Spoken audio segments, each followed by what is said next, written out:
Alrighty, everyone. Thank you as always for listening and this time watching. This week we have another great retirement planner chat episode. I'm joined by Andrew Gray from Gray Wealth Strategies. Hello.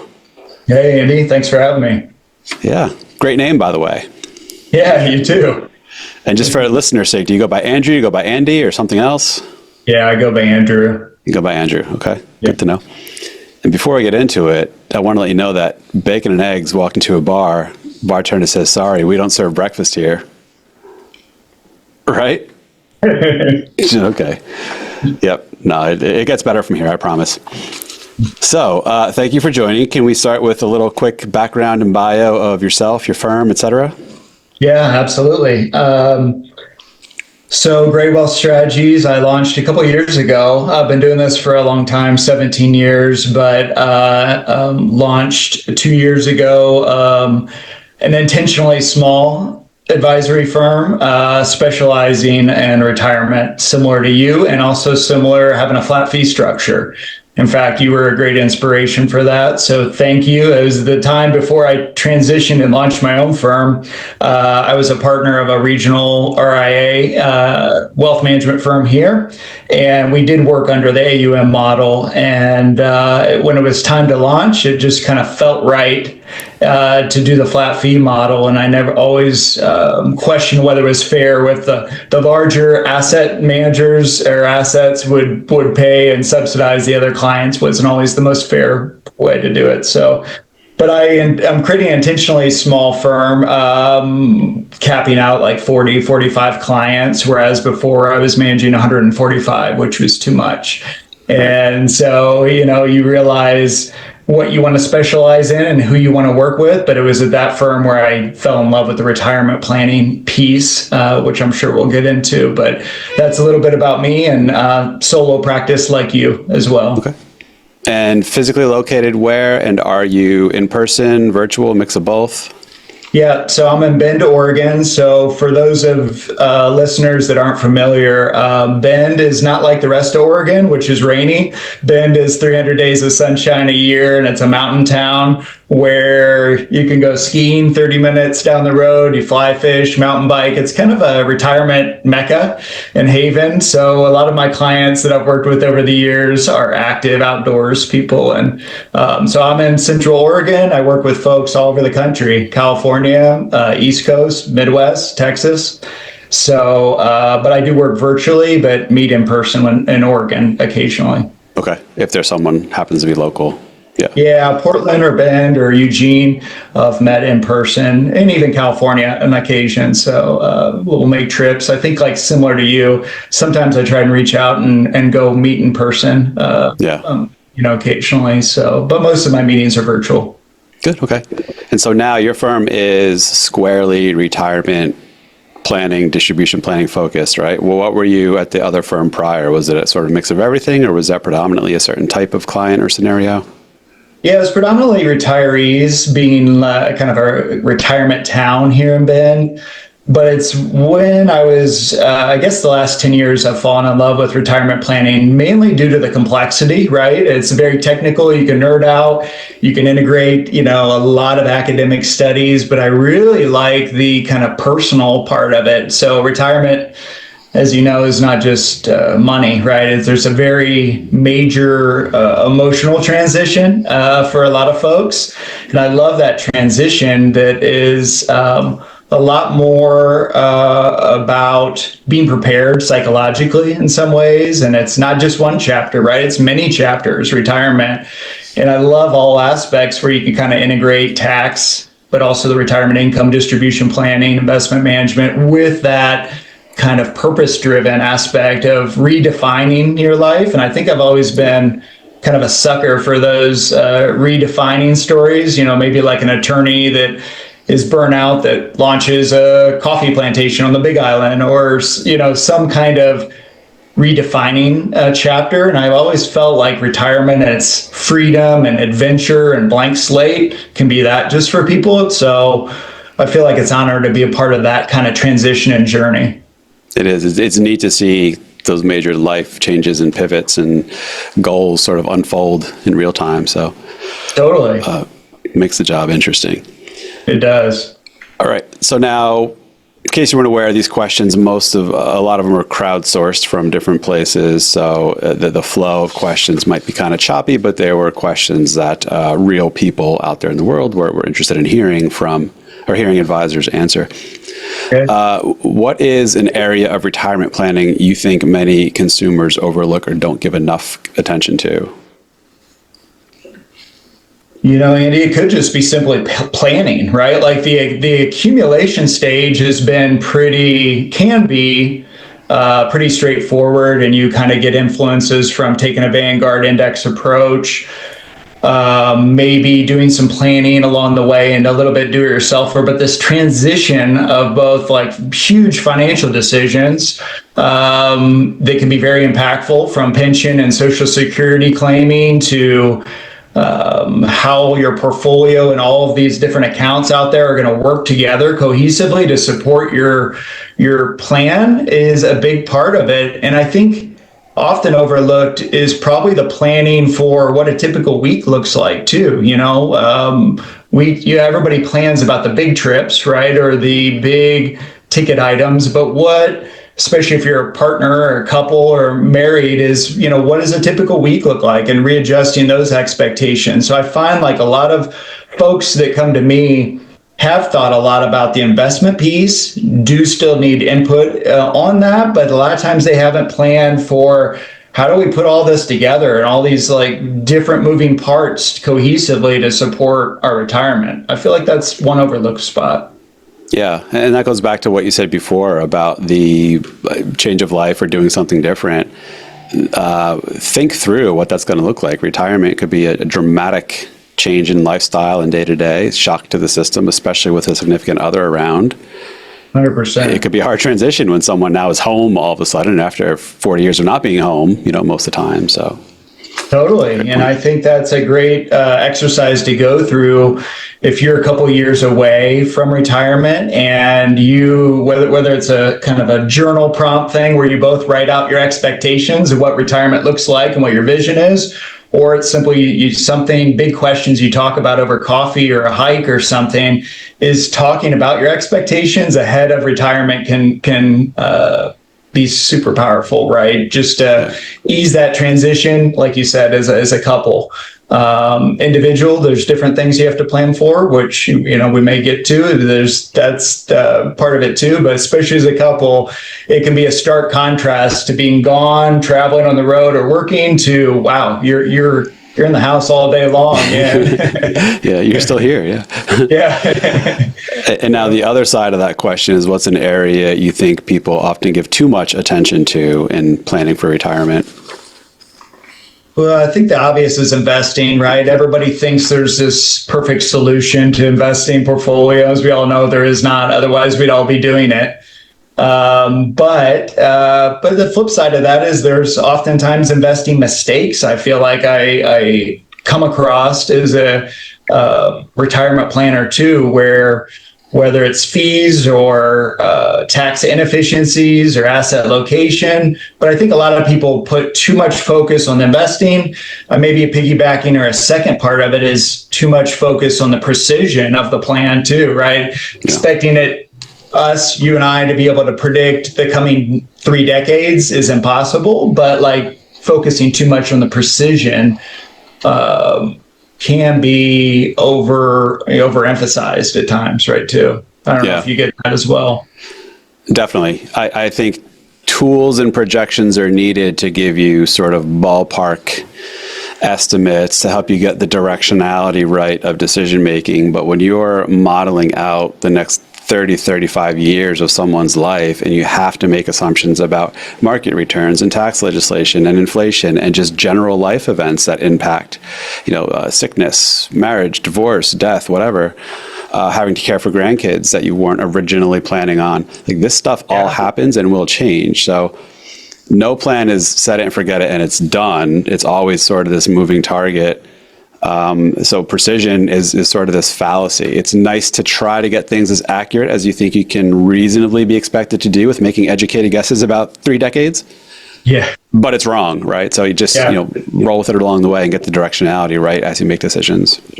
100%. A framework for, like, to me, planning is a framework for decision making and being agile and flexible. And I think your buddy and our inspiration, Roger Whitney, is really presented that well, right? Is just the agile approach is life is going to change, laws are going to change, the markets are going to change, just like you mentioned. So building a very flexible, adaptable plan, I think is even more important than the precision of what the 10 years looks like, Right.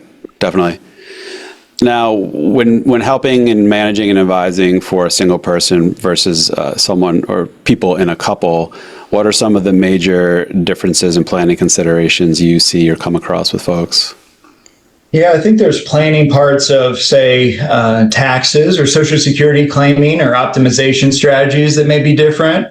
Some of it is also planning for the future in terms of elder planning issues, right? If you may have a spouse that may pick up on dementia, for instance, who's going to be your support network as an individual to help you pick up and help you during maybe health scares or different transitions in life? So to me, it's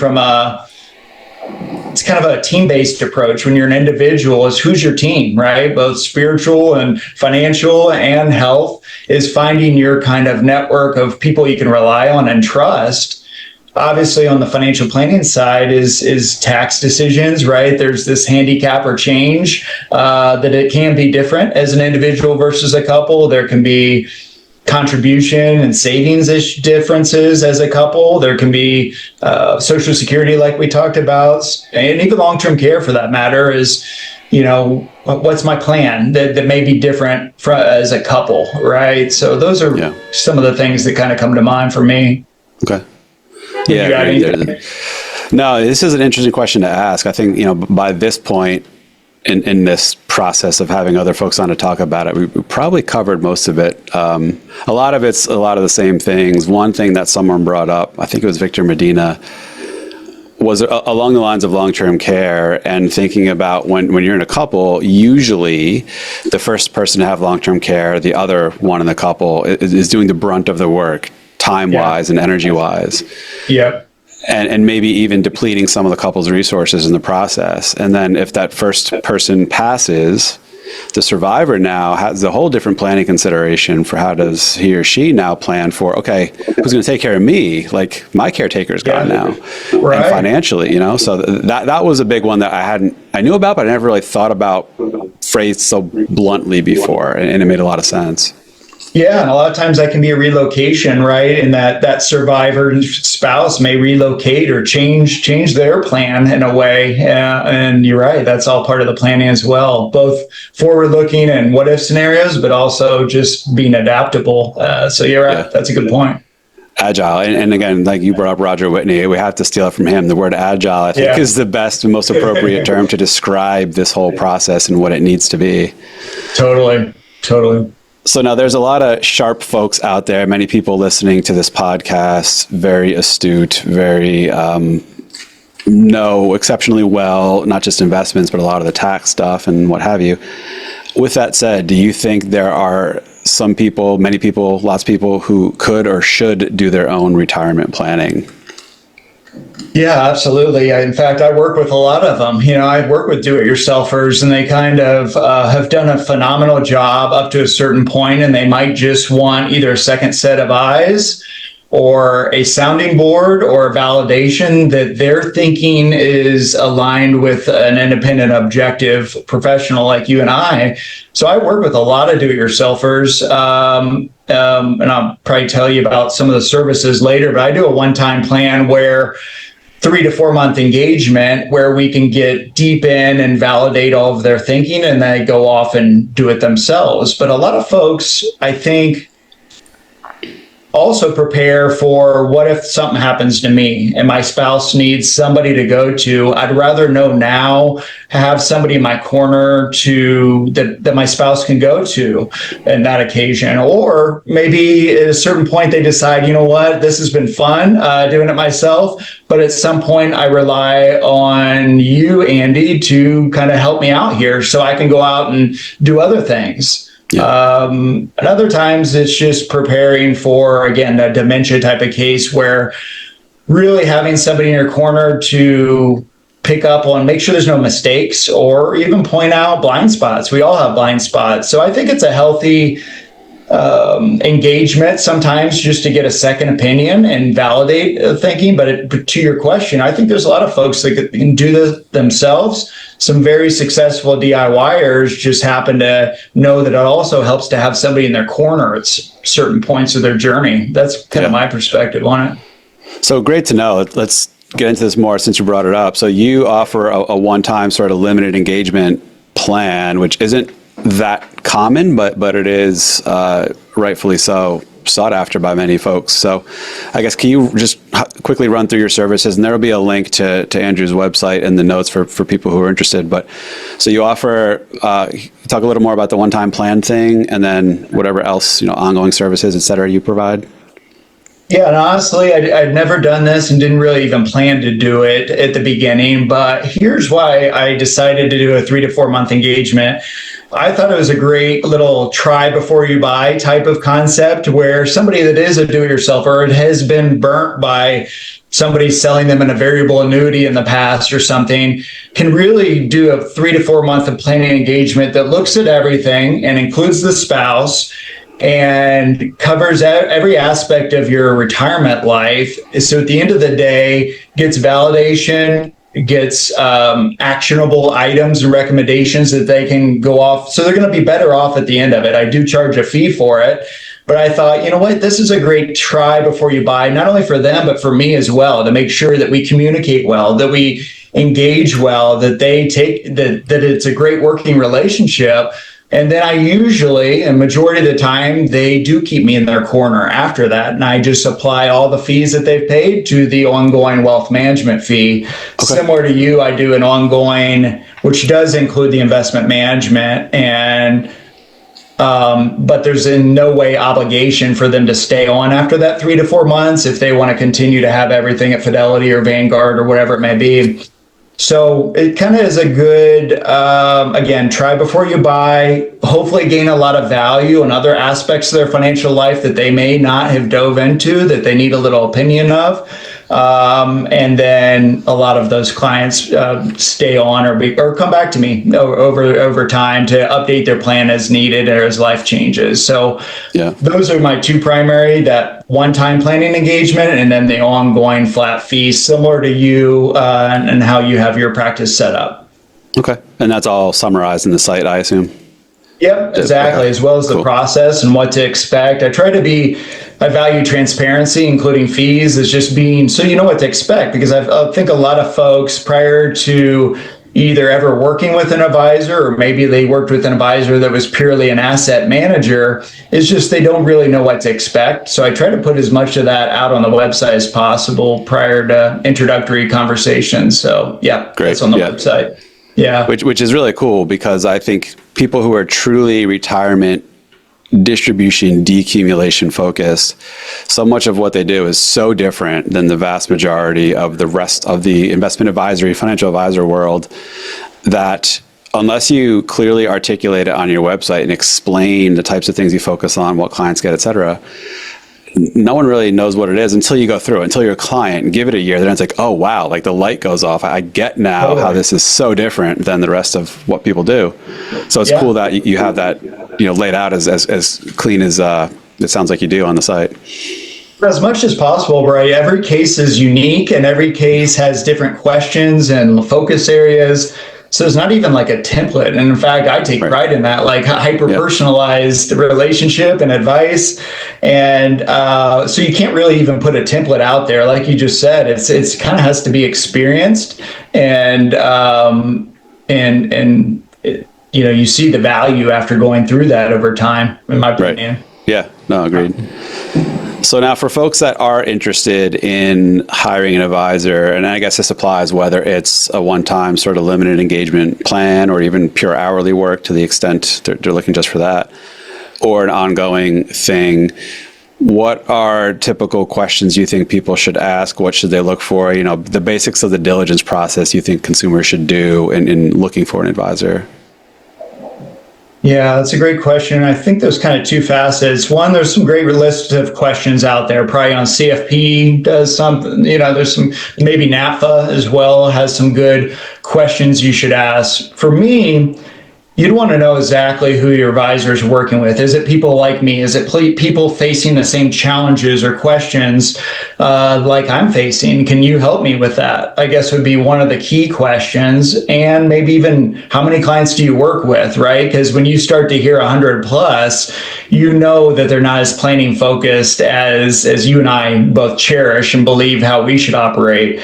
I think it's also just the kind of questions the advisor asks you. Are they curious in you? Are they curious about what you're hoping to get out of the relationship? Are they curious in your learning style? Because we're all different, and how we absorb content, video or podcast or books, and kind of catering and curating information to that, I think is important. As well as, and I think this is also another compliment to Roger Whitney, is just being curious and asking questions on the fly based on what they share with you.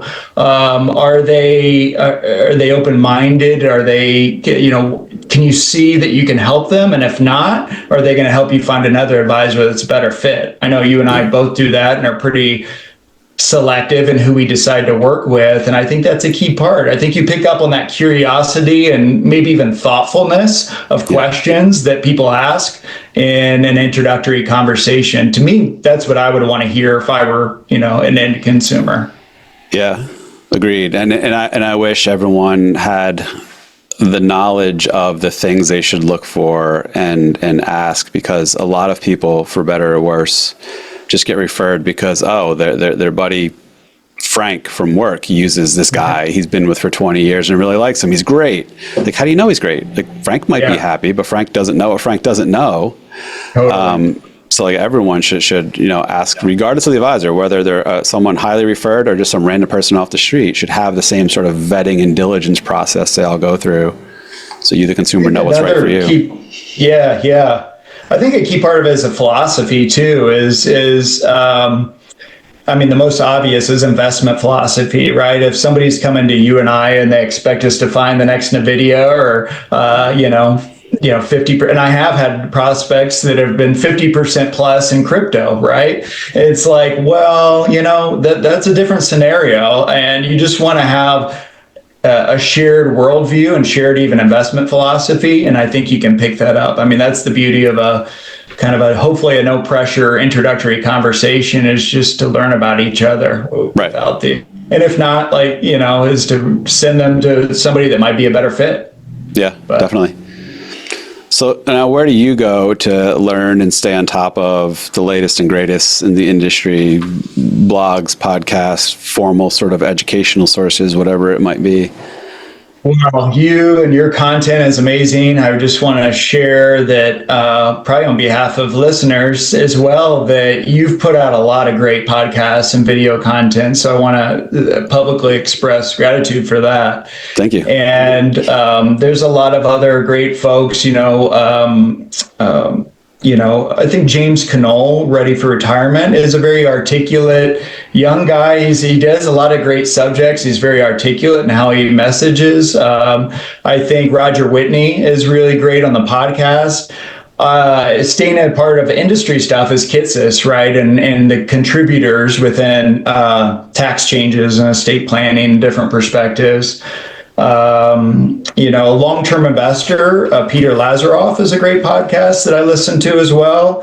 But I also I guess the personal side of retirement and financial planning is just staying on top of people that are thinking, I guess, positive thinkers that are self-development or growth oriented, whether we're talking about James Clear on Atomic Habits or Adam Grant and Thinking Different, Think Again author. He's a Wharton professor, is like staying on top of things and how people spend their time and live fulfilling lives. I think that's equally as important too in our client relationships. So I try to incorporate those authors and bloggers into our work as well, because to me, a cool thing about retirement planning. It's very multidisciplinary, right? It's like it's taxes, it's finances, but it's also growth and adventure and being your best self and being your best spouse, all those things. So I think those are important too.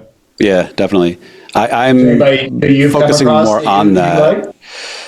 like? I mean, the technical stuff, the obvious sort of nerdy things like Ed Slott for the tax-related IRAs, distributions, anything from Michael Kitces is great, like you said.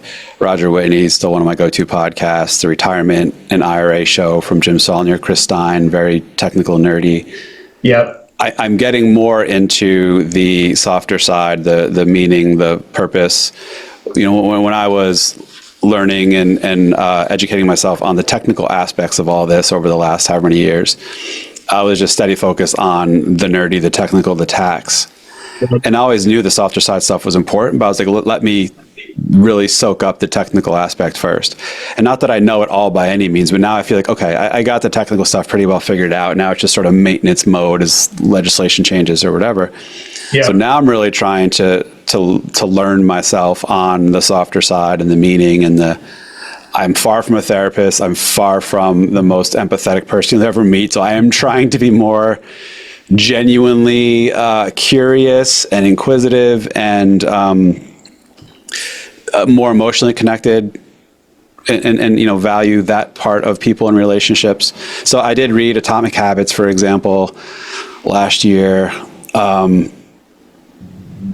What else? Like The Die with Zero. I forget the guy's name, but I mean, that's part financial, part Bill just Perkins. sort of, the philosophical views about what to do with your money. Totally. So I'm getting there slowly. But. Here's another one I'm reading right now is Fritz Gilbert's book, Keys to Successful Retirement. You know, that's kind of in the subtitle is Staying Happy, Active, and Productive in Your Retired Years. So that he's been great, like from a blogger and standpoint, and Rob Burgess, right? His YouTube videos, like Wade Fowles' book. You know, the more technical aspects, the Retirement Planning Guidebook. But yeah, I think they're all very important, and I think it's cool when we can share that with clients as well, you know, in our messaging, our meetings.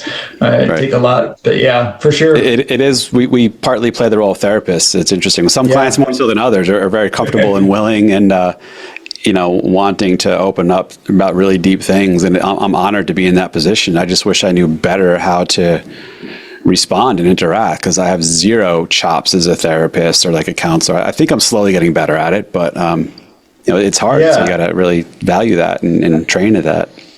I do too. And I think it's important for us to have our bench and our team of people to refer to, whether it's a retirement coach or it is a money therapist or it is somebody, an elder care planner that knows the area well in terms of a transition to facilities, is having your team to kind of help with those aspects. But I think one of the things I value is those first meetings with a couple where you ask questions about expectations in retirement. And I think it's pretty common to say, wow, I've known you 30 years and I didn't know that about you. I think that's cool when you're actually having an open dialogue and conversation about retirement. And some of these big questions, you know, they handle the portfolio, they handle taxes, but they haven't really talked through some of those aspects. I think it can be a valuable role that we play in opening that up from an expectation. And you don't have to be a therapist to have those questions. It's a curiosity. And, you know, I like that part. I think it's really, again, like you just said, it's honored to be a part of that conversation a lot of times. Yeah, 100%. All right, so now some sort of specific things about your practice and how you go about doing stuff. How do you know if someone is a good fit for you as a potential client, as opposed to just you being a good fit for them? So regardless whether or not they think you're right for them, like, you know, what's your gauge or sort of test to know, is this someone you want to work with?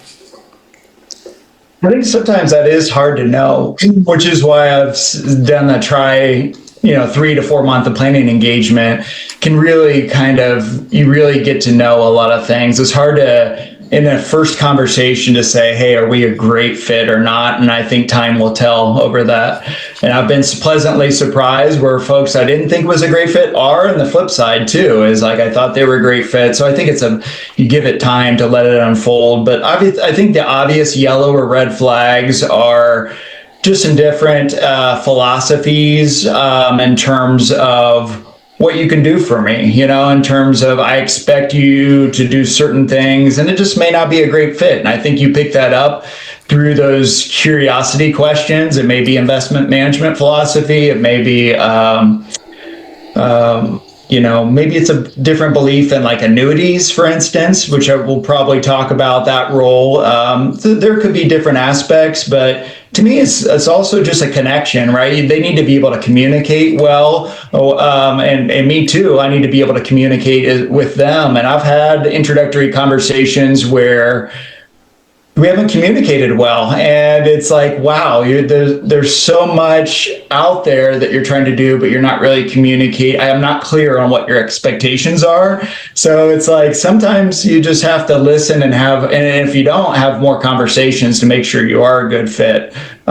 So I think that's an open-ended way, is just exploring working together to make sure there's alignment and expectations and what you can do and make sure you can help before moving forward.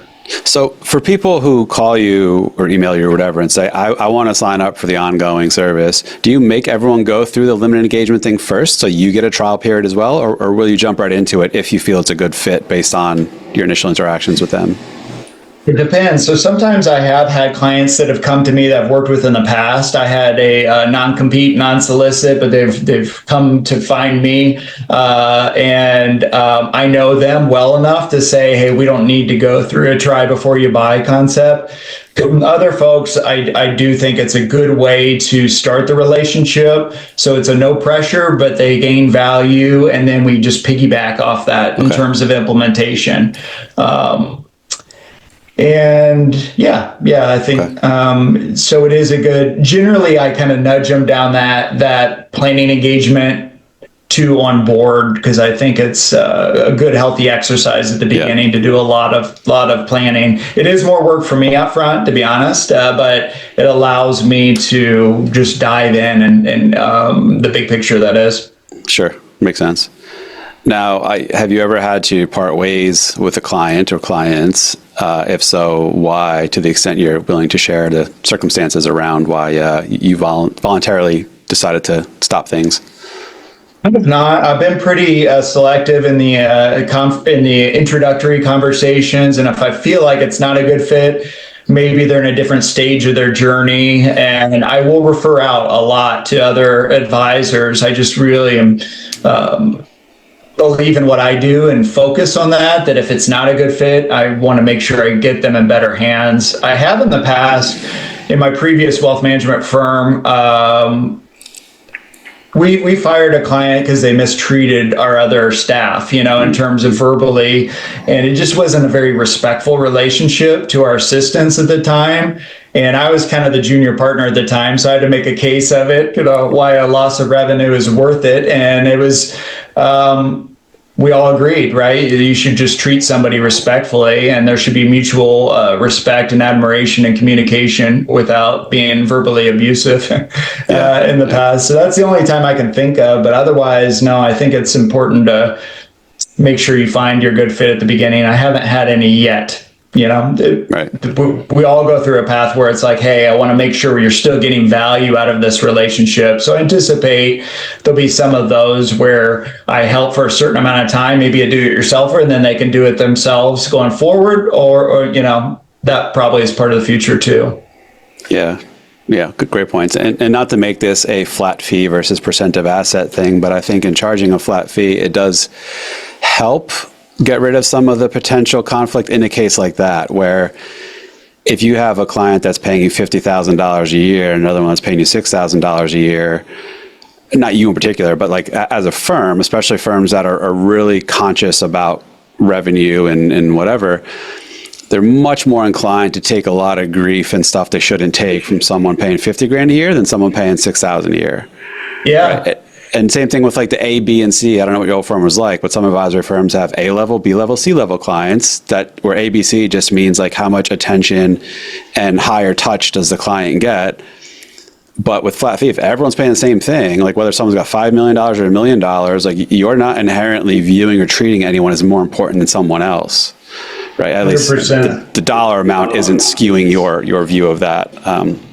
Yeah, and I think it allows for a complexity-based fee where honestly, sometimes I have clients that pay less because it's not as complex, and I have some that pay a little more because I spend a lot of time with their partners or CPAs, attorneys, and they are complex, and it warrants and it's more of a complexity-based fee.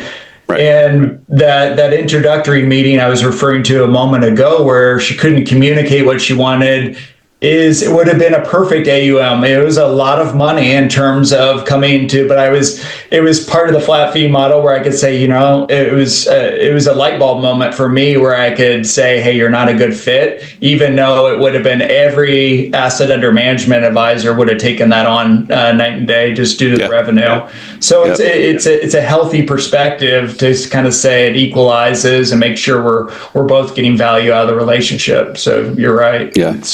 The complexity base makes a lot of sense. It's charging different fees based purely on the size of someone's investable assets doesn't make sense. No. What makes sense is charging on the amount of resources, time, energy, expertise, et cetera, that's involved in providing services to the client, hence the label complexity based.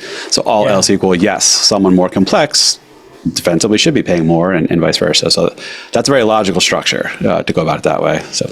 Yeah, and I've even lowered fees. I've said, well, you've not taken as much time, and it's kind of a fairness type of thing that I've circled back to a couple clients and said, hey, I help on a couple meetings a year, but I don't need to charge you as much. So That's been refreshing. And I'm sure they didn't complain about it.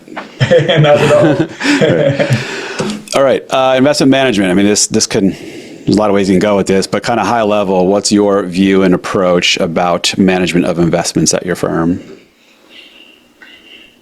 Take a very simplified, globally diversified, low cost, tax efficient approach like indexing, right? So whether we're talking Vanguard, I just feel like there's enough empirical evidence. In fact, that's the way I try to approach it, is empirical evidence approach to how often are active managers beating their index. Very rarely, SPIVA studies show that. And I kind of show all the research as I'm presenting that.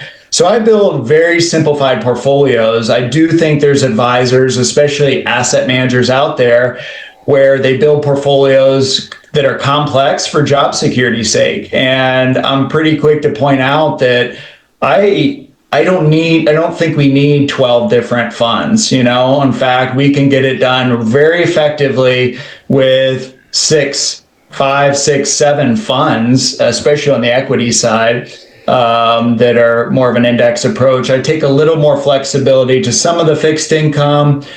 As somebody transitions to retirement, I do feel like the sequence of return risk is present, and I will build in a buffer of maybe like 1 to 3 years of cash or equivalents to allow for peace of mind. Is there an opportunity cost in doing so? Yeah, and we talk about that, right? Or potentially.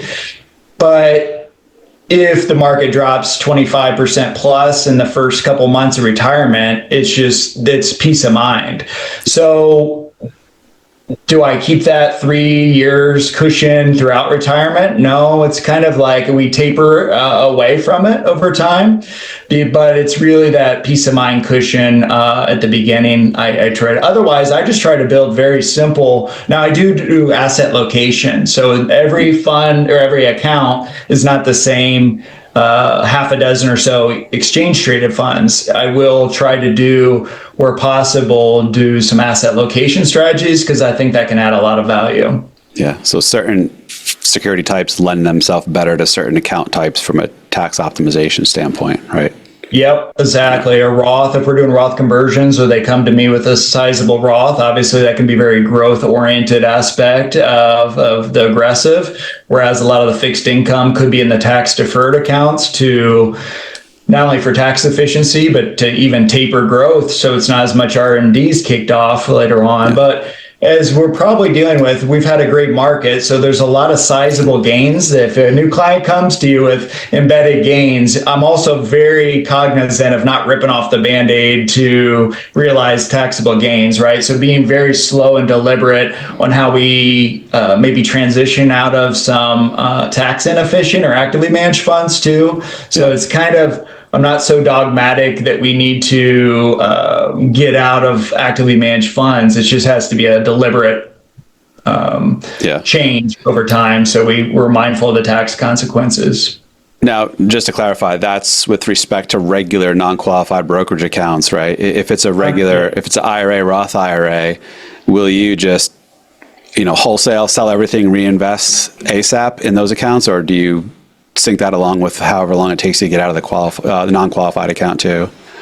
Great question. I think it's a multi-pronged where if let's just say we're heavy aggressive equities and a non-qualified or brokerage account, I will try to take an asset location approach where if we're making changes in the IRA or Roth, which has no tax consequence, we just kind of look at it big picture, but I am obviously comfortable making a change to a lower cost portfolio while being mindful of how we are allocated in the brokerage account, so we don't have to realize gains. Yeah, right. Okay. So I think it's just taking a thoughtful approach to that, but I'm not afraid of making changes in IRAs or Roth IRAs, of course, because then no tax impact.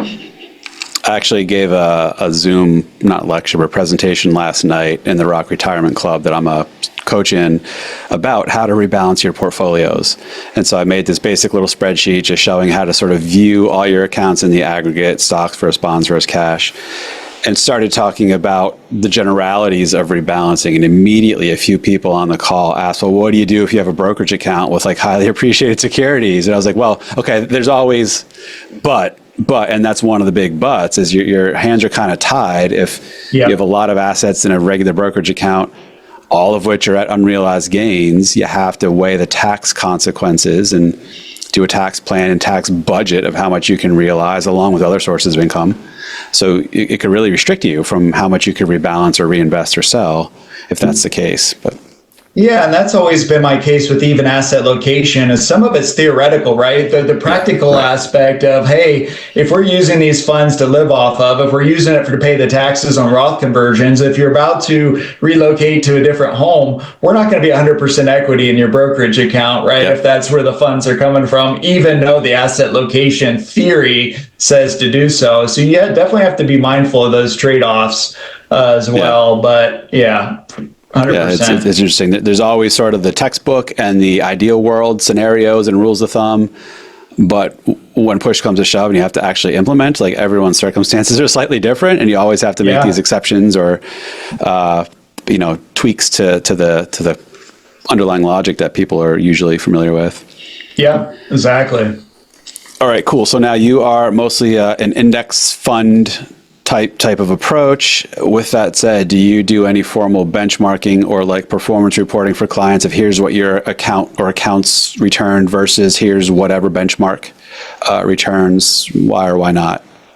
I think if you're doing an index fund approach, you're pretty much capturing the market.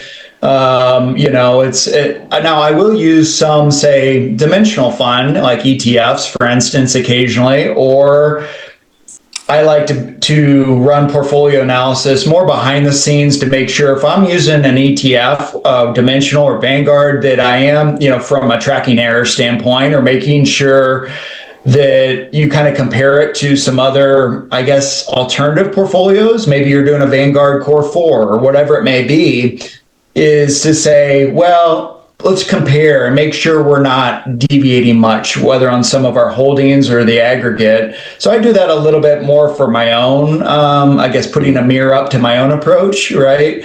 But I don't do any benchmarking. I'm another reason why is I think it's really easily, you can manipulate that, right? You can always change the goalpost as time goes on to make yourself look pretty good. If you were to change the benchmarking,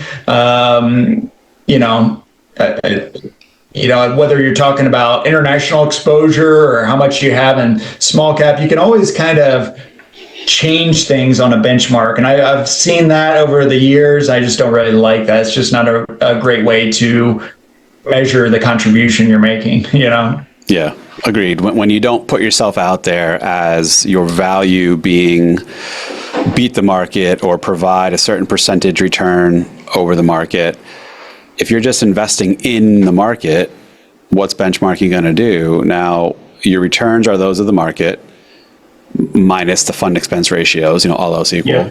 But Yep. even comparing your returns like to just the S&P as a whole is a wrong benchmark, because some clients will have international, they have more small and mid cap, they'll have some bonds. So of course, it's going to be different than the S&P. So I don't know what an appropriate benchmark is, honestly, for people. Everyone's allocation is going to be different. Their returns are simply a function of their allocation, not security Yeah. selection. So Exactly. anyway, yeah. Yep. Yeah. All right, annuities. We sort of brought this up before. Now, do you have insurance licenses or you do not? Oh, no, I do not. So if there is a case where we either need to implement an annuity or more often than not wind out of an annuity or look at our alternatives to get out of an annuity that was sold years ago that might be out of the surrender period, I just rely on outside professionals that are independent. They can look across carriers. I guess to the question of whether I guess embrace annuities or not. I think they're a tool. I try to keep an open mind, but I think they're more often than not sold than bought.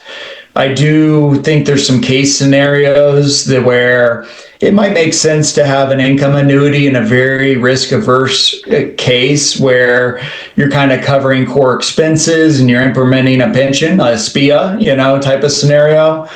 I do have a couple clients that have come to me with annuities, and I can help them get out of high-cost annuities into low-cost ones that have no surrender charges. So I've lowered the fees and help them make smart decisions or how to wind out over time. But I just think they're a tool in the tool bag. It's not one that I intentionally bring out often or proactively push, though, for sure. Because I think there's a lot of fees and a lot of trade-offs. I mean, I think that's our job as advisors, is to help clients understand the trade-offs on any of these kind of tools in the tool bag, so they understand that. Yeah, and that's sort of my view as well. Some sort of an income annuity where you're buying it for a guaranteed lifetime stream of income. There's no free lunch, nor should there be. You're getting a guaranteed known certain amount of money. It's taking a lot of the variability off the table, both between how long you might live. You're still going to get paid this forever, even if you live to 120. Monthly variability is gone, et cetera. There's cost to that, right? Anytime you're removing uncertainties or unknowns, there's cost to guarantee and certainty and stability. Maybe that makes sense. Maybe it doesn't. I think for the right scenario, right client, low risk tolerance, minimal other amounts of guaranteed income relative to expenses, sure, an income annuity can make sense. Using annuities beyond sort of the income pension-like scenario, outside of maybe like a MYGA, like a CD replacement for a few years, I think they get too complicated and fancy to the point that I don't know what they're really trying to solve when they do so many different things. It's like a Swiss Army knife. It does a lot of things kind of okay, but doesn't do any one thing really well. Yeah. The more you try to be all things to all people, the more you just water down, the benefits of each of those things you're doing. So not a best analogy, but I think it's not terribly off either. But as you and I know this, as we look into annuities, it's just they're very complicated sometimes, and intentionally so, maybe, because they're often created for products that can be sold well from a marketing standpoint, but the more you kind of lift up the hood or dig into it, it just doesn't all, it's just, you have to be a little bit skeptical in some of them, especially that's where flat fee and working with fee only advisors and advisors that rely on other people without any kind of reciprocating compensation arrangement is super important to get objective view. Hey, maybe this advisor recommended this to me. What's your viewpoint on this objectively? I think that's important. Yeah. Definitely, fully agree. I think flat fee does a tremendous service and benefit to people in that regard, in reducing or eliminating a lot of the conflicts that otherwise exist in different fee structures or compensation methods. Yeah, and I think that's probably and some of our listeners that it's probably been their experience, whether it's a big bank or brokerage or insurance company, they've probably been pushed products. So it's our job is to obviously help them hopefully look past that and the value that we can provide on other aspects being objective and how this might play a role or how we work with what's already been sold and created with years ago and without bitterness is kind of a forward looking standpoint. Exactly. What can this do going forward? Yeah. So now trust, specifically just kind of the vanilla living revocable trust, not any sort of special needs or irrevocable or, life insurance trust.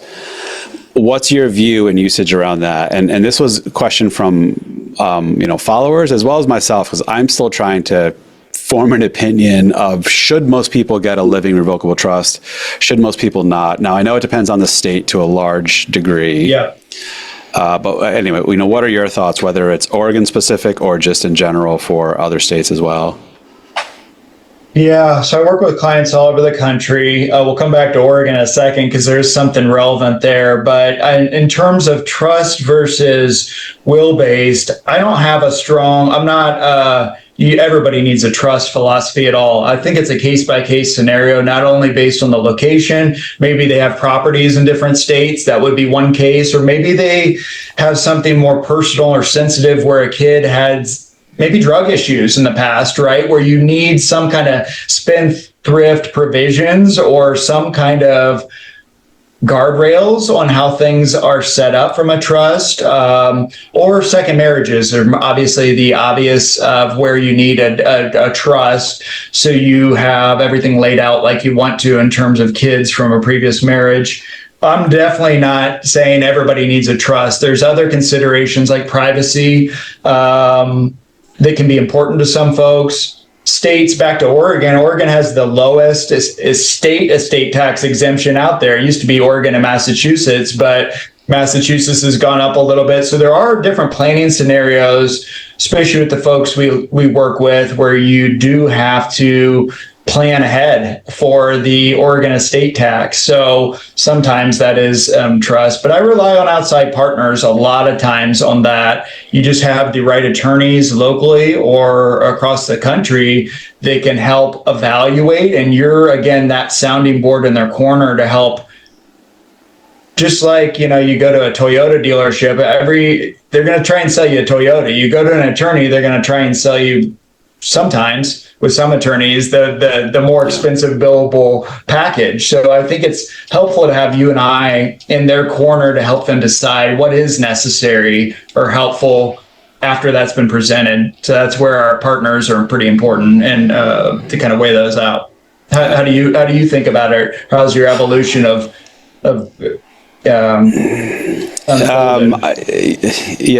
I'm still mixed. So some states where cost of probate is more, like California is one of the more expensive cost of probate states. And so having a trust there, so as little as possible flows through will through probate, makes sense. Here in New Jersey, I know two New Jersey-based estate planning attorneys fairly well.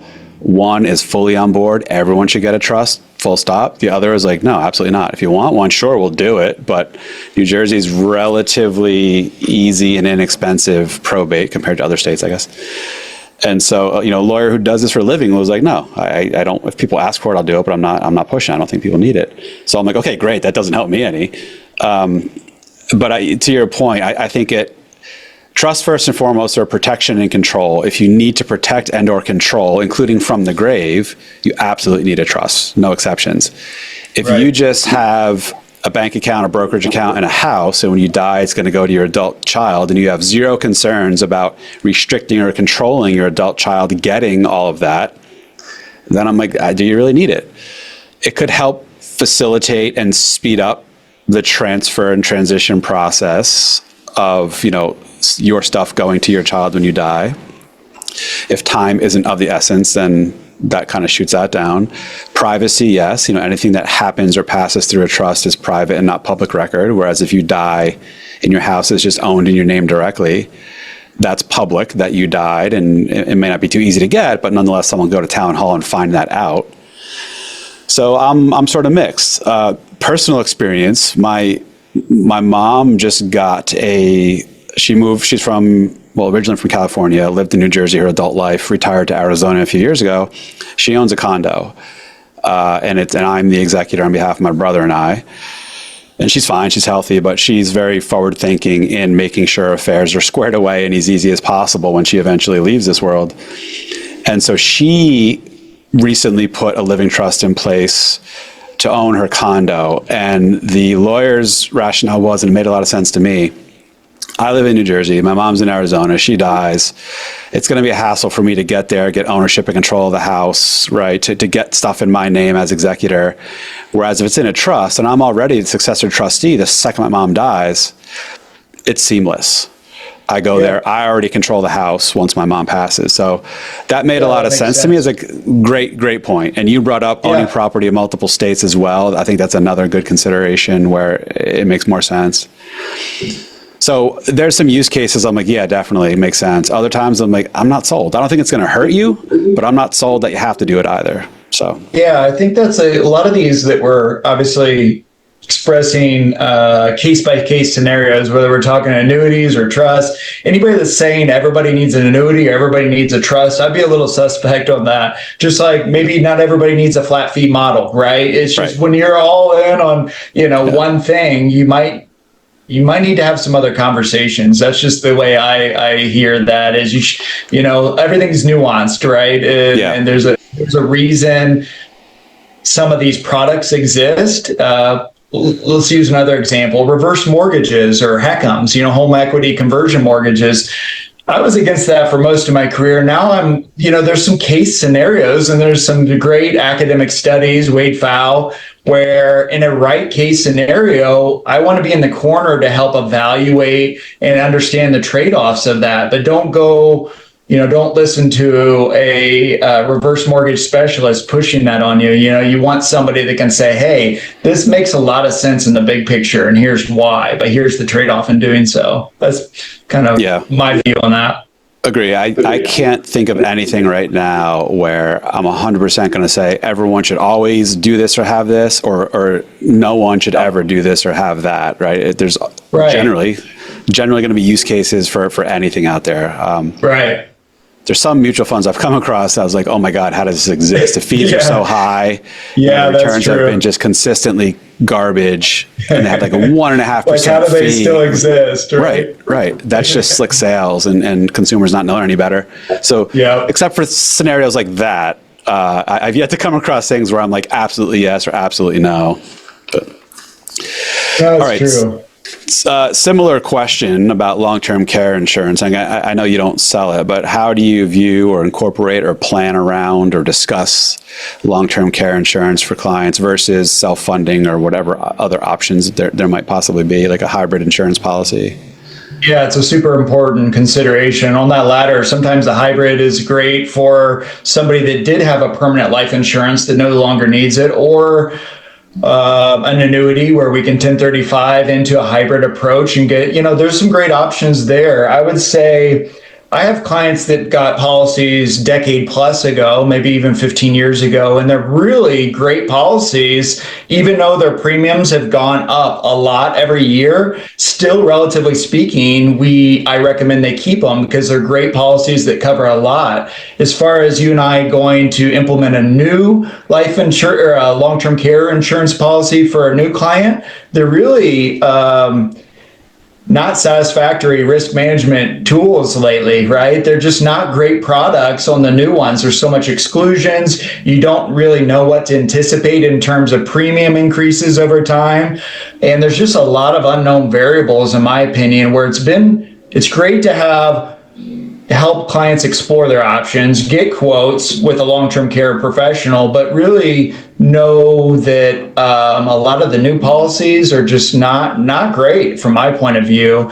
So a lot of times, more recently, it's just a lot of building in and stress testing plans where we build in scenarios. And this is also very geographic specific. If I do have a client up in Alaska, that's the most expensive type of care versus Arizona, which was a very different ball game when it comes to home care expenses or assisted living or nursing home care. So I try to build in a very geographic specific where we do self-fund it and we do build it in, and then also stress test a very prolonged event like dementia, for example, where it might be 5 years versus a couple of years. So it's very much part of the conversation, but I don't like the new products. They've just not been great. Are you finding the same with long-term care insurance? Like when you look into them, I just have not found them to, except the hybrids can be good in some cases.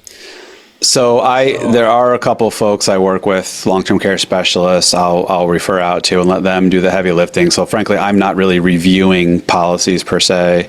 Yeah. Most clients I work with, I guess sort of by nature of flat fee, not surprisingly, a lot of clients have pretty sizable assets that we work with because they realize they'd be paying way too much at other advisors. Right. So they're, objectively pretty clear cases that you can self-fund quite comfortably. Some clients have existing policies from prior to when we worked together, and they're good, to your point, generous daily benefits or total benefits, inflation protection. But the premium increases are just getting out of control. I have one client last year was notified, it's a Genworth policy. On the back of the Genworth lawsuit, he was notified his premiums will be going up 200%. Not doubling, but tripling. Wow. And he lives in a state that limits the annual increase to 15%. So we already know for the next handful of years, he's getting substantially higher premiums every year for a while. So he and I, it's a tough analysis. Like, what do you do? Do you keep dropping the benefit coverage to keep your premium low? Right. Or do you keep this really generous benefit amount, but your premiums are just going to get $5,000, $6,000, $7,000, $8,000 a year eventually? Right. It's tough. Like any insurance, if you do end up needing an event for multiple years, you'll be glad you had to pay $8,000 a month only for this. Yep. But if you don't, or you only have it for a few months, it's like, was this worth it? I mean, I guess that's insurance as a whole, right? You can't view it like that. You're hedging the big, unknown, expensive risks if they were to happen. Yeah. It hurts when premiums are that expensive and going up. Totally. Well, like you said, most of the clients we work with can self-fund and we build it in. It would be great if there was a separate product out there that was more of a kind of like a term life, right? You pay less for a catastrophic event because it's really those really prolonged dementia, type of scenarios where it's 5+ years. Yep. That can impact, especially a couple or home equity or those major decisions. If it's a very prolonged event, you almost wish there was a product that could off risk that kind of low probability event, but doesn't go up at 8,000 a year type of. That's exactly what there should be. I don't know who it was who brought it up, but someone else on the show in the last few months said that like there should be a long-term care product where coverage doesn't kick in until the second or third year. Yeah, exactly. Right? Like that true tail risk, extreme prolonged event, premiums will be reasonable because usage will be much lower than, normal policies that start after 90 days or 180 days. Exactly. That would be great. That'd have my interest much more if a product like that existed. But well, hopefully we can get a plug into some Genworth or something. Send that idea to them.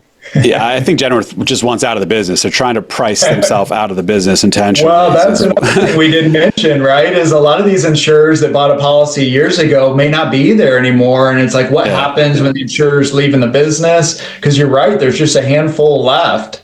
That's another consideration as well. Yeah. All right, moving on. Distribution plans. There's a few ways you can go with this, I guess. But what's your approach to someone in the distribution stage of life? Does it depend? Do you have sort of a standard approach or model you work off of with how they get their money, where it comes from, et cetera? Floor is yours, however you want to elaborate on that. Yeah, I think, I guess generally speaking, I take a total return approach, right? From, focus just on income-based assets. That's probably obvious, but I do take it a step further I do like risk-based guardrail systems. And a lot of times the reason why is it helps answer the question of how much can I spend and what would have to happen in the markets for us to adjust. And a lot of times, Andy, those can be really extreme situations where they might need to adjust downward. And it's a pretty normal conditions where they're giving themselves a raise in terms of spending plans. So I actually like using the tool beyond planning software is getting into retirement income distribution that is more guardrail based, because a lot of, especially for my clients that have trouble adjusting from accumulation to distribution, it really sets expectations properly about how much I can spend and what extreme environment would have to happen. In fact, I usually bring in a Vanguard chart and say, okay, if we're in a 60-40 portfolio, your portfolio historically over the last 100 years has never dropped to this low event that would warrant a downward adjustment on the guardrail. And if so, it might be $500 a month type of adjustment. So I have a lot of clients that's sharing that deliverable, and a couple of tools really helps them with confidence and spending.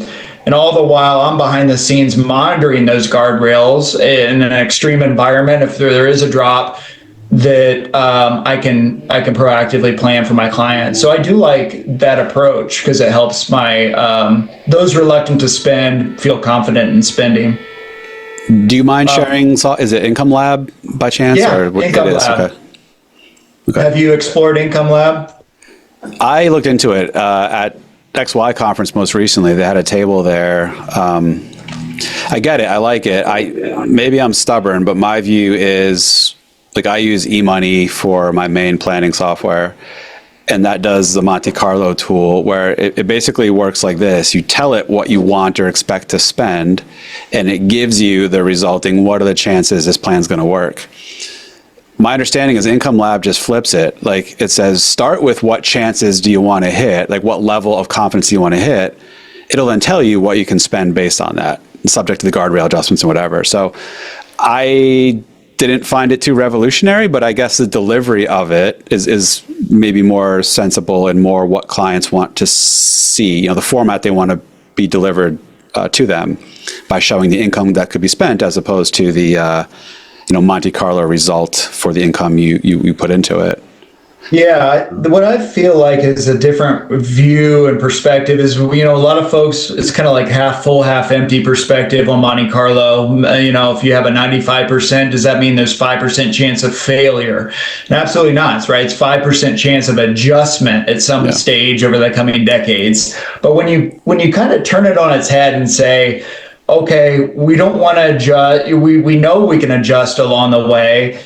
By doing the Income Lab and showing the guardrails, it can kind of backdate and show historically, okay, during a Great Recession, during a depression, during stagnation, what happened to this plan and how much did you have to adjust? So there's a historical, but I think it also is very positive from a forward-looking standpoint where it's reducing the risk of underspending throughout your plan. So it's me kind of coming to them every year. I usually do it in the first quarter of every year and saying, hey, the market was up X amount percent. I want you guys to spend more. So it's more of a digestible income plan.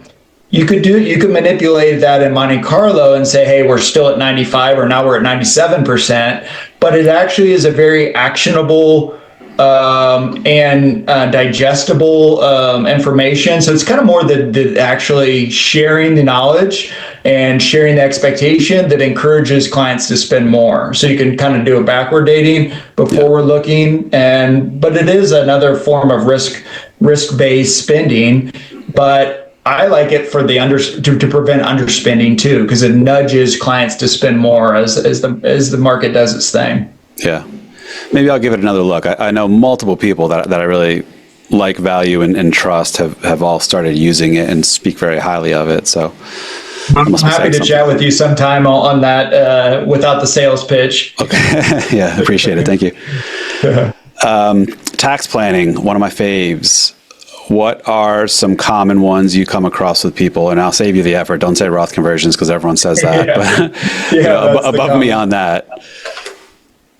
Well, sometimes it's now is the question, maybe missed opportunities or opportunities to add value on the tax planning side. Where do I see it most often? Anything relating to what you would consider tax planning opportunities you do or you see or missed opportunities or, whatever. Things that people listening should be aware of if they're not already, of tax planning things to have in their mind that might be opportunities at some point if they're not currently. Yeah, some of the most obvious misses are just charitable planning. Just this last week, hitting 70 and a half and they're giving to their church, but they've been giving out of their bank account, right? You could have been given a QCD. So it's a pretty obvious low hanging fruit to say, hey, for going forward until RMDs kick in, let's give to your nonprofit or church from your IRA for a QCD. Sometimes it's also, we already mentioned asset location. Sometimes it's having funds that are tax inefficient and kicking off capital gain distributions towards the end of the year. And we're not sitting on sizable gains, so we can make a switch there. But a lot of it's like charitable planning. I'd say another maybe thing to keep in mind is a lot of your tax prep folks are looking kind of current year and rear view mirror, whereas having you and I in their corner has a much more long-term perspective. Now, Roth conversions obviously falls into that, but you could throw a lot of charitable strategies or even HSA planning, the health savings account planning, into kind of a long-term view. Yeah, those are the most immediate ones that come to mind from, tax planning opportunities. I would say probably like you, I asked for tax returns, the last couple of years tax returns, and sometimes even the QCD, back to that for a second, it wasn't communicated to the tax prep person and they missed it last year. So we have the opportunity to correct mistakes in the past, but more importantly, moving forward, how can we limit lifetime tax expenditures? That's where we play a key role from my point of view. Yeah. Reviewing tax returns is good. That was one great example of someone did a qualified charitable distribution and did not report it as such on the tax return. So they ended up getting taxed for that distribution, right? When they shouldn't have. Yeah, exactly. That's a cheap and easy little win for someone reviewing it. It's like, oh, you just, whatever the tax amount was, I mean, I assume it wasn't tens of thousands of dollars, but nonetheless, it's like, look, I just saved you X amount of money. I had a similar scenario with a client who had pretty big municipal bond fund position in his brokerage account, and the interest paid on it was all interest in the state he lives. And on his state return, the preparer did not adjust it out as, should have been a state free from state income tax. So that ended up being like $600 of savings. I was like, yes. Nice. Yeah, no, all of those are great. I mean, sometimes even the obvious tax loss or gain harvesting opportunities too, right? Is if, we're entering early retirement years and you're sitting on sizable gains and there could be federal 0% tax on some gains. I mean, sometimes that's overlooked. So those to you and I are low hanging fruit, but to communicate that to a client is great to just add a little value as you're beginning the relationship, especially. Definitely. There's so many opportunities to catch things, review things, learn things from tax returns. So every advisor should be asking for and reviewing tax returns. I'm biased in saying that. I realize it's a whole different skill set to have, but I feel like there really is so much value there that you kind of have to. So yeah, I agree. Alrighty. Now there's a lot of complex stuff that goes on with this planning and the software and the analysis and the whatever. Many clients don't want that level of detail. They just want to know, am I going to be okay? So how do you balance trying to optimize and get the nitty gritty and details right and as good as they can be without losing, what do you call it, the forest for the trees or whatever, and boil it down to something that's digestible, understandable, not overly complicated? Yeah, this is a great question. In fact, one of the things I feel like is the biggest challenge in our job is, especially when you have a couple, right? You might have an engineer that does themselves and that really wants to dive in, and the spouse may not want anything. So you kind of have to combine or curate your delivery of information to check both boxes, which is to say, provide an executive summary for those that just want the, am I okay? How much can I spend? What are the risks that we need to keep in our front of our mind? And then have a lot of information and resources and details for those that want to go deeper. So I guess back to my one-time planning engagement, I usually do that. I upload more resources than they want. I provide resources to your information, to different books, to important questions to ask as a couple. So as time goes on, hopefully those valuable and kind of like decision trees and checklist, all of those things can be out there. They can use whether it's in the next 3 months or 3 years from now. I think it's important to provide all that, but stay high level, talk about the most important, highest priority, highest impact items first, and then maybe even have a follow-up meeting with that more detailed client to dive deeper. So I try to think of it like, hey, we're curating all of these different details, and let's just focus on the biggest in the most simplified way and clear communication way as possible, and then go beyond that as needed. Yeah, that makes a lot of sense, and that's kind of my view and approach as well. Keep it as simple as it can be, but no simpler until they start asking. Like, you better know the underlying facts and details and be able to discuss it and explain it. But you don't have to lead with that, right? If and when they question something and want to know more, sure, dig in, but don't bombard people with this massive 40-page printout of projections and whatever, unless they ask for it. Yep, exactly. All right. This is an interesting one, but how do you help determine if clients have, quote unquote, enough for their retirements? What combination of tools or rules of thumb or whatever processes do you use in deciding, does this plan work or not? Yeah, and you almost even have to define enough, right? And some people, right, is enough is never enough, right? In terms of comparing to others. And so sometimes I ask kind of qualitative questions like that. From a quantitative standpoint, we've already talked about, Monte Carlo analysis. And what I like to do is I start every relationship asking a lot of questions and hearing where they're coming from, what their concerns are. Say it's inflation, or say it is a long-term care event, or maybe it is longevity or dementia that runs in the family. Is I like to hear a lot of those risks that they come to our relationship with, so I can stress test the plan. To me, it provides a lot of confidence. It's not just what the Monte Carlo says, it's when you can add on lots of spending, lots of gifting, lots of travel, lots of then stress test, lower returns and higher inflation, or those kind of things that they bring to the relationship, that provides confidence. And then taking it beyond that is where I do use Income Lab. I think it's a great tool to say, and I guess this happens too if somebody doesn't have enough, right? Like maybe they're not successful in their plan. Here's how much you could spend based on your resources, your pension, your Social Security, your investments. This is how much you could spend, and how do we need to adjust to make this work? More often than not, we're working with folks that have enough. If anything, they're not spending enough, right? So I look at all those tools. And again, some of it is if you don't feel confident after going through all the stress tests, what else do we need to, what would make you feel like you have enough? So there's both the qualitative and the quantitative. It is also a challenge.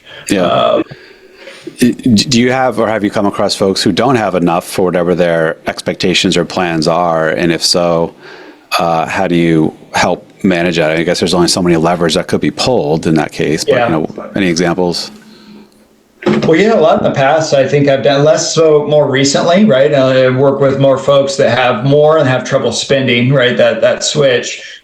But obviously, you probably want to ask and understand why don't they have maybe the assumptions of the plan, right? Are they assuming they're living to 100? Are they assuming a certain rate of return that may either be too low or too high? Or what are the assumptions behind they coming to the relationship feeling like they don't have enough, or in terms of me evaluating they not have enough, just exploring what those levers are, right? Are you able to work longer? Are you able, a lot of people think retirement spending is a straight line and inflation adjusted over the years, but you and I don't find that, right? There's different, whether we're talking about the retirement spending stages or a retirement spending smile, is it tends to go down over the years. So making those kind of adjustments and looking into the plan to make sure we're not incorrectly assuming that they're going to maintain their lifestyle at a certain level until age 95, for instance. There's a lot to that. That's a good question, but there's a lot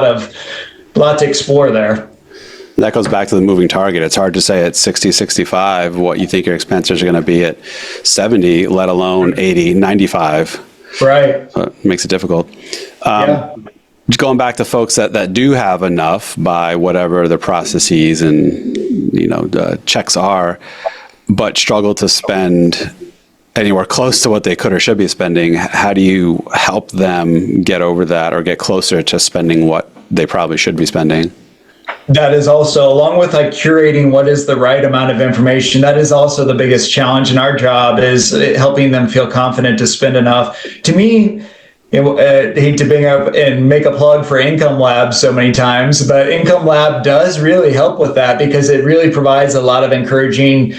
Whereas Monte Carlo, you might know you have 100% probability of success, but until you see how much you can spend and what extreme environment would have to happen to make any adjustment whatsoever, it really resonates with clients. So I think that's one of multiple tools out there. Sometimes you just have to have a lot of conversations over a lot of time to get more comfortable, especially as you transition to retirement. We know it's really hard to flip your switch from being a very good saver to being a very good spender. That doesn't happen overnight. Yeah. It's almost a habit that's been created.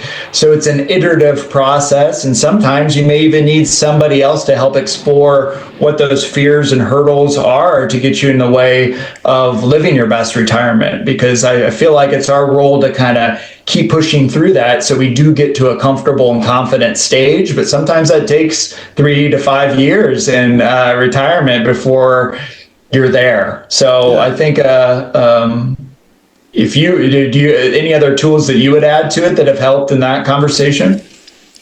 No, I feel like there's only shy of, again, being like a trained therapist of some sort. There's only so many ways I could repackage, reframe, reiterate to them, like, this is fine. I even step away from the tools and projections. There have been instances where I'm like, the amount of money you're wanting or needing to spend every year is only 1.5% of your investable assets. So even if we don't do anything with this, we just park it in cash, how many years is it going to take you to deplete this if you're only taking out 1.5% per year? Or even in the lowest of interest rate environments, you're getting, between dividends and interest and whatever, you're getting 1.5% anyway, or thereabouts. And sometimes that has clicked for people when they see it. Explain that, step away from Monte Carlo, step away from whatever, just very back of the envelope. This is how strong things look for you. So I try to do that. I don't rely too hard on software. I use it because it's a data point. You have to do it as one attempt to predict the future. But I really like, where applicable, those really back of the envelope, just super stripped down. Think about it this way. Here's the numbers. Think about it this way without the fancy calculators. Look how strong this is. That's helped. One thing I'd add that I think has really helped lately is I think it's inversion thinking. I think it was James Clear that introduced it to me, which is to say, asking some different questions like, what would a bad retirement look like? Okay, so asking a worst case scenario that helps you get to the solution. Another way to present it is a kind of regret-free question. Like, let's paint a picture of your future self, which we all know is really hard to imagine ourselves in our future self shoes 2 decades from now. But what would you regret not doing? So find a shifting of a mindset. A lot of retirement is a mindset shift where you don't want to do, what would be a bad retirement, and you don't want to regret living decades from now and not spending more doing the big trips that you're planning on doing now. So that's kind of part of the dialogue too, that I feel is part of that mindset shift. It doesn't always work, but it's part of the tools. Right. I think it's important. That's why I feel like there's a lot of personal growth mindset folks outside of the industry that can really, because this is such a human, there's so much interlap between our resources and using them for our best life, that some of the best thinking comes from outside the industry, and it helps in these kind of conversations. Yeah, definitely. Very cool. Well, now wrapping up, one of the final questions, which I find is often the hardest to answer. If you can give only one piece of advice or word of wisdom to listeners, and this is consumers, not advisors, about retirement planning, what would it be? Yeah, this is a hard one because there's a lot out there. I would say I recently ran across a New York Times article that was, I forget the number, so many questions you should ask before you get married. And I thought, wow, that's great. I kind of ran across it in marriage, but these are great questions that you almost like about how you're going to raise your kids and how you're going to. The reason I bring that up is I think you, especially if you're a couple, is asking a lot of questions of what a typical week looks like. How are we going to grow, be curious, learn, and thrive? What does it mean to thrive? What does a bad retirement look like so we can avoid it now? So it's kind of where I'm going with that is maybe there's a list of questions, and I'd be happy to even provide some of those, is to ask your partner or spouse before you to retire. So it helps the two of you get on the same page about how here's what's important to you and here's what's important to you, and they're both valued. Because I maybe you see this as well, Andy, but a lot of times a lot of the financials taken care of, but when it comes to that transition about how are we spending every week and really making it fulfilling, that hasn't been thought out or discussed with our partner. So I think that's a super valuable exercise if you're a couple of years, or even if you're into retirement, right? Just to make it better in terms of how we're living our best life each year and growing, and so we don't have a regret-free retirement. I think that's super powerful, personally. Okay. Great advice. And finally, where can people go to find out more about you, your firm, anything else, content sources, whatever it is you would like to share with people? Yeah, Gray Wealth Strategies, GRAY, wealthstrategies.com. And you could, if I could help in any way, you can set up an introductory call or send me an email. I'm happy to help, or sign up for a newsletter. I like to include these type of kind of ways of thinking about retirement in a newsletter. So feel free to reach out. That's how you'd get a hold of me. Cool. Very interesting, very helpful. Always great picking the brain of someone else in the business. So thank you for coming on and sharing your time and expertise. My pleasure. Just to say publicly, Andy, I really appreciate what you're doing, and from everything from free education to changing and disrupting the advisory business in terms of the flat fee and exposing indexed universal life policies. I really appreciate what you're doing. I'm sure, just speaking for listeners as well that may not communicate directly with you, you're doing an amazing job, and I just want to say that publicly. I appreciate you and what you're doing. Thank you. It's interesting, depending what side of the equation people are on, people either feel very strongly and supportive about some of my views and how public and vocal I am about things. Others have very unfavorable opinions about me. Right, it depends where their paycheck's coming from, right? That's what it boils down to, yep. So, and not surprising. But, well, anyway, thank you for the kind words, and this was a great time, and appreciate you sharing, so thank you. Yeah, thanks again, Andy. Thanks for having me on. I appreciate it. Take care, all. Thank you.